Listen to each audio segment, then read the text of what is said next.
Well, well, well. They said Italian Drongo wasn't real and that he couldn't hurt you, but it turns out he is real and he can indeed hurt you. Welcome, fellas, welcome. We are taking a very first look at the Italians. It's been a long time coming, hasn't it? Jeez, it was about a year ago, we theorized that it was probably the Italians getting released to Age of Empires 3.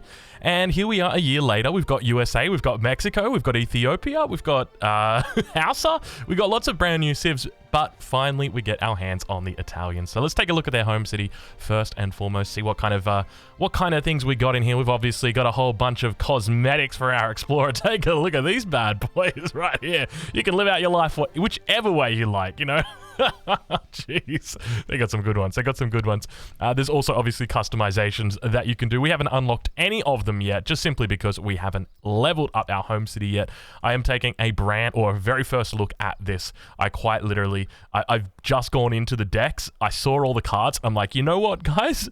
We need to talk about this because there are some interesting cards. I'm going to be taking a look at them all with you. So we're going to jump in. We're going to create a brand new deck. You can see that they've already got some decks here for us. And that's right. They've also got the Tycoon deck, which is a brand new game mode, which we will be covering in another video. So make sure you check out that one. But let's jump in and check out what kind of cards you've got available to you as the Italians, because this is where it starts to get a little bit interesting. So you've got your standard card, you've got your capitalism, you've got no villager cards at all, but you do have this one here, Merchant Republic. So it gives you a trading post and grants resources for past and future control of trading posts. So this is kind of interesting, right? Because all the resources you've earned so far are granted to you again. Think about that. So this is a bit of a late game card, but at the same time, it is it's a future card as well. I think this is an absolutely awesome card. I love this playstyle, and this really stacks up well with some of the maps that they have got in Age of Empires 3 now. England in particular is a map I'm thinking of. We'll talk a bit more about that. We've also got Machiavellism. I did not pronounce that correctly. Machiavellism? It improves your Italian explorer in combat. It's just the classic, the dog. What other cards have we got in here? We have got Team Marco Polo. Arrives fast. Team explores the black areas of the map and doubles the resource rewards granted by treasures. Hold on. It explores the black areas of the map, so basically just reveals the fog of war. Any resources already looted are granted to your team again. That's pretty cool. That is really cool when you think about it. You can obviously get some really big treasures. You could stack that up massively. That could really work out. 3v3s, 4v4s especially. That is actually going to be an insanely good card. And it arrives fast, so that's exciting. We've also got Team Lombardi. It ships one Lombard wagon that can transform into a Lombard, an investment building which converts deposited resources, something we're going to be able to talk a little bit about as well. There's a lot of questions I'm sure you guys are going to ask, and I'll be trying to give my answers as best I can. We've also got Florentine football. Italian settler hit points, movement speed, and melee damage are increased by this rough type of play. So it's basically like your pioneers, but interestingly also increases the damage coming out for your settlers. We also see that they have got advanced politicians. That is correct. Arrives fast. Your next age up politician is faster, and all politicians ship extra rewards. Now I'm starting to get a little bit worried. Obviously, ATP is in here. They've got all the other cards that you would expect to see out of your exploration age. And we jump into the commerce age. So let's actually chuck these unique cards into a deck just so that we can talk a little bit about them a bit later. We got this one here. This is basically a pioneers. I don't know if we really need to talk that much about it. Obviously, Town Militia is here as well. We'll leave it in for now. You know what? We'll get rid of it, Florentine. We like the look here, but unfortunately, it ain't going to work. It ain't going to work, sister. Let's take a look at what else we have got. So we have got, in the commerce age, we have got Trattoria. Ships 2 tavern wagons, allowing you to establish taverns in your town that generate income for you. So it also sets the build limit of taverns for 2. So that is going to be one we'll check out. They've also got Uffizi, which ships a Basilica wagon and causes Lombards to trickle XP while converting investments. We've also got... That's correct. It ships one Lombard wagon and deposits 700 coin into your Lombards, which will grant you food and wood over time. So... Obviously, we'll have to talk a little bit about Lombards because obviously this is one of the new civilizations. It's a European civilization. It's still going to be very similar to the Euro civs that you're used to, but You know what the developers are like these days. They get a little bit crazy. They get a little bit crazy. So they start throwing some stuff around like this bad boy right here. That's correct. Team Pizza. It is my favorite card. It is the best card in the game. Mamma mia. Ships one crate. You know we couldn't do an Italian video without at least saying Mamma mia once. Mamma mia, Papa Pia, baby got the diarrhea. I can't believe I remembered that. Oh, if you guys know where that's from. Oh, that is a great meme. So it ships one crate of food, wood, gold, or coin, and experience. You gotta love it. You gotta love it. Think about a 3v3. You drop that one down. That's 1,200 resources. Absolutely beautiful. 6 musketeers, 7 pavesiers, which is an Italian crossbow equipped with a large shield providing high hit points. The shield grants different armor types when switching combat stances. Good against heavy infantry and light ranged cavalry. That is correct. You've got basically your skirmisher unit, which has got a nice shield on it as well. We've also got 9 Fenar allies. I hope I'm pronouncing that correctly, which is a Greek skirmisher with high hit points that is particularly strong against heavy infantry. And obviously, there's a whole bunch of other mercenary cards that are in here. We've got Broken Lance Company, which is available in Age 2. Just remember that, which has got 2 Stradiots and 3 Papal Lancers.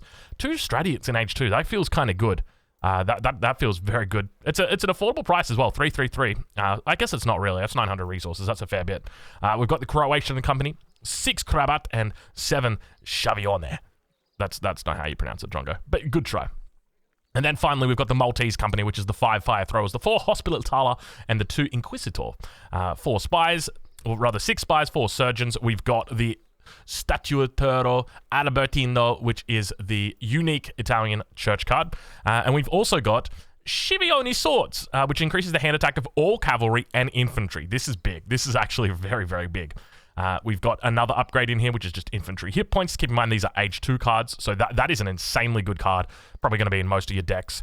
And you've got your standard fencing school, cavalry school, or riding school. Venetian arsenal, so basically it's just your advanced arsenal, but also ships it. Right, wrong. Ships one arsenal wagon. Docks work much faster when an arsenal is nearby. Other military buildings work slightly faster. So basically, you're playing water. If you guys have ever played Civilization, you'll know the Venetian arsenal. It is, it's basically the same thing. It's basically the same thing. We've also got a Gallius, that is the unique unit for the Italians, available in the Second Age. So it's a slow, powerful ship resistant to building fire that can train units. So it is basically just your galleon, but a little bit unique. We've also got Sopracomito, which increases the galley speed and offshore support. Pretty standard. And then, of course, we've got this card, which has had its interface updated, or it's what do you even call that? I guess we just call it its art. It's art updated. Let's jump into the Fortress Age. Yeah, boy. We are here in the Fortress Age, and we have got gondolas. Arrives fast. Whenever you research a technology, you receive a free fishing boat in addition to a settler. Hold on a minute. In addition to a settler? I just want you guys to know I've got no idea what the Italians do. I feel like that might be one of their bonuses. And I genuinely don't know. I'm like sitting here, I'm like, what the heck is this, man? The Guardia di Finanza. The financial police collects coin for each enemy unit you have defeated so far. Really? Hold on. The financial police collects coin for each enemy unit you've defeated so far, up to a maximum of 3,000 resources. So if you've had like an insane Commerce Age battle, you come Age 3, you ship this bad boy, and it's going to give you a whole bunch of good stuff. Is that it? Interesting. We've also got Genoese Financiers deposits 1,500 coin into your Lombards, which will grant you food and wood over time. Of course, it is a bit of it's a trickle. It's not the sort of resources that you'd expect here, but you can see that it is quite a bit more. 8 and 9 muskets, and of course we've got the pavesiers, halberdiers, grenadiers, 2 falconets, an important card, but not unique. We've also got some brand new mercenaries. That's correct. We've got Habsburg allies, which is a ranged heavy cavalry unit that can dismount to become a skirmisher. Good against infantry, benefits from promotions. Oh, where do I even get started? And I got to say, I love the artwork. The artwork is just so good. Heavy hand cavalry from Wallachia with good siege attack. And so I'm thinking like kind of like your Opernik, basically. Is that what it is? Good siege attack? I mean, it says good siege attack, not great siege attack. We've also got the Bosniaks, the Stradiots. Looks like Jaegers and Giant Grenadier. You know we're going to have to try that one out. We've also got Black Riders and Armored Epistoliers. And this one delivers Team 4 Pistoliers. And it's infinite as well, so you can send it as many times as you want. So I don't know how good those guys are. We've also got the Agents card. Actually, it's the Assassins card. Cheaper Mercenaries, and we've got some unique upgrade. Heavy Pavises, or Pavises. So it increases the hit point and the armor of your Pavises, which is obviously going to be amazing. Steel Bolts, Crossbowmen, and Pavisiers gain more range and inflict greater damage to heavy infantry and buildings with their bolts. Another great upgrade. And we've also got Cav Combat in, so that is great to see that they've got that. And we've got, what is this? Milanese Arsenal. Ships one Arsenal wagon, makes Arsenal technologies cheaper, and enables advanced improvements to be researched. And interestingly, this is in Age 3. This is not an Age 4 shipment. I wonder what's the difference here. Is it the fact that it makes it cheaper? Because the Arsenal techs are cheaper. It also gives you the wagon, so obviously gives you, everything that you would want. Really important in like a heavy infantry comp. But I'm curious to see exactly how this civilization plays out, because I suspect it's going to be a favorite for many people coming into Age of Empires 3. And we've also got advanced Lombards. Lombards convert resources faster. So, of course, we're going to take that. And we've got our final Age 3 card, Freemasons. Architects move faster and construct buildings more quickly. Architects. I have no idea what an architect is, but it excites me greatly. And then finally, Industrial Age. What do we got in here? Oh my god, look at that bad boy right there. 2 Papal Bombards. We're going to stick that in here. We've also got 3,000 coin going into the Lombards. We got 12 Bersaglieri? A skirmisher trained to move fast, sounds a bugle after defeating an enemy to stun foes and boost allies' speed. Oh my lord, we got to see it. And we've also got 18 Papal Guards, 3 Papal Bombards. So that's these guys right here. They've also got the 2 Falcon 2 Culverin shipment, which is one of the best shipments in the game if you're going for some sort of like fast industrial, just because of the flexibility it provides. And we've also got our Royal Horsemen. That is a new unit. By the way, there are so many brand new things to talk about in this update. This is the biggest update that Age of Empires 3 has seen. This is bigger than anything before it. And it's a DLC. That's the wild part. It's just a DLC. It's just a DLC. It's not an expansion. It's just a DLC. Oh, God. It's crazy. We've also got in here Papal Arsenal. Grants your Papal units powerful charged attacks. Balasia shipments arrive faster. And then we've also got Alpini, due to specialized training.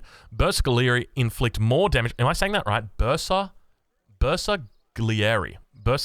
I think that's the correct pronunciation. So the Bersaglieri inflict more damage and prioritize targeting the units they counter. Oh my god, they prioritize targeting the units they counter! This is something that I talked about a long time ago that I said Age of Empires 3 really needed. Because so often you just have like falconets will be in the middle of the fight and they'll just start shooting at buildings, and there's fucking 6 skirmishers right there. Shoot them. What are you doing shooting at the outpost that's under construction? Don't. Just focus that. Look at that. They actually give them, oh, this is massive. I like the fact that they're at least introducing it here in the card. This is going to pave the way for that inevitable Reddit post, forum post that says every single unit in the game should have prioritized targeting. Every single unit. If you've got a pikeman that's, sitting next to, it's got a choice to stab between an archer and a hussar, like, you want it to choose the hussar. You want that. It's obviously, it takes the micro out of the game, but at the same time, it's one of those really small things that just makes the game a lot more fun to play, in my opinion. It still makes micro a big part. Like, you would pull the hussar back when it's being attacked by the pikeman, right? Like, it just makes sense. Super, super cool. And looks like we have also got Team Fruta de Mare, which ships 1 whale, 1 fishing ground, and 4 fishing boats to each other's naval home city points. Oh my lord. Pile it on. Is there only 1 factory? Am I seeing that right? Surely not. What do we got here? Ships a mighty battleship, enables battleships. Oh my god. It ships a battleship. Oh my freaking god. Get in me. A battleship? Like the big one that we talked about? Enables battleships to protect nearby warships. It enables the deflection action. And then we've also got usury, which is extortionate interest rates, improve Lombard return on investment. You love to see it. You love to see it. And then Advanced Balloon. So that is it. That is your look at all the Italian cards. What is your favorite? Let me know down below. I find it interesting that we only get one factory for the Italians, but I would suspect they're probably got a way to find to get a second one. If I was going to pick my favorite out of these, you guys know I'm a big fan of the team player. I'm a big fan of team games. I'm gonna have to go with Team Pizza. If you're not on Team Pizza, then you are on Team Incorrect. I'll have you guys know that. But in all seriousness, though, this is amazing. This is absolutely amazing. Picking a favorite out of here, I think it's definitely going to be this card here. The fact that it enables the prioritization of targets for units that they specifically counter. This is so big. It is absolutely huge. I can't understate how massive this is. But I'm incredibly excited to see where Age of Empires 3 continues to go. As you guys know, it has always been dear to my heart, even though you don't see me that much on it anymore. But I hope you guys have enjoyed this first look at the Italian cards. We're going to jump in. The next video that'll be coming up is going to be that next civilization, you know, the other one.